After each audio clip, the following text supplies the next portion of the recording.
दोस्तों पंहिंजा वे ड्रामे जी नई अपडेट में तव्हां सभिनी प्री प्यारनि खे दिलि वारनि खे सिंधी प्यारनि खे ख़ुशि आमदीद। अॼु रिव्यू कंदासीं मेगा सोप से पंहिंजा वेरी। साम्हूं तव्हां वीडियो में ॾिसी रहिया आहियो त सिजावल होॾां जेको आहे कासिम विड़ी रहिया आहिनि।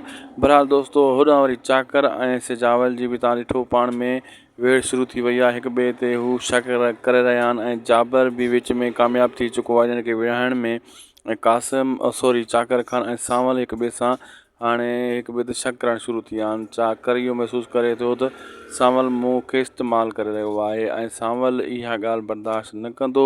चाकर खान खां हिकु पासो करे वेंदो छो त चाकर खान ईअं सोचे थो त सांवल कमज़ोर बणिजी वियो आहे। सांवल जेको आहे पंहिंजे भाउ खां पोइ कमज़ोर थियो आहे। शमशेर खां पोइ हू जेको आहे मूंखे इस्तेमालु करे रहियो आहे। पर सांवल खे इहा ॻाल्हि सफ़ा नाहे वणंदी, जंहिंमें पोइ दोस्तों इन्हनि जे विच में इख़्तिलाफ़ात शुरू थी वेंदा आहिनि ऐं इन शइ जो फ़ाइदो कुझु ॿिया दुश्मन बि खणंदा।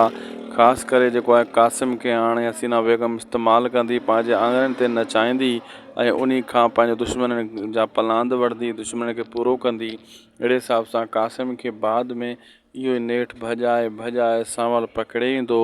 पोइ उहो चाकर खान जे अॻियां हिन खे आॾो पेश कंदो। अहिड़े हिसाब सां अचण वारे एपिसोडनि में इहे सीन तव्हांखे ॾिसण वटां मिलंदा। अगरि अॼु जी अपडेट सुठी लॻी त महिरबानी करे असांजे हिन यूट्यूब चैनल शाहिद खुसरो वर्क खे ज़रूरु सब्सक्राइब लाइक शेयर कंदा।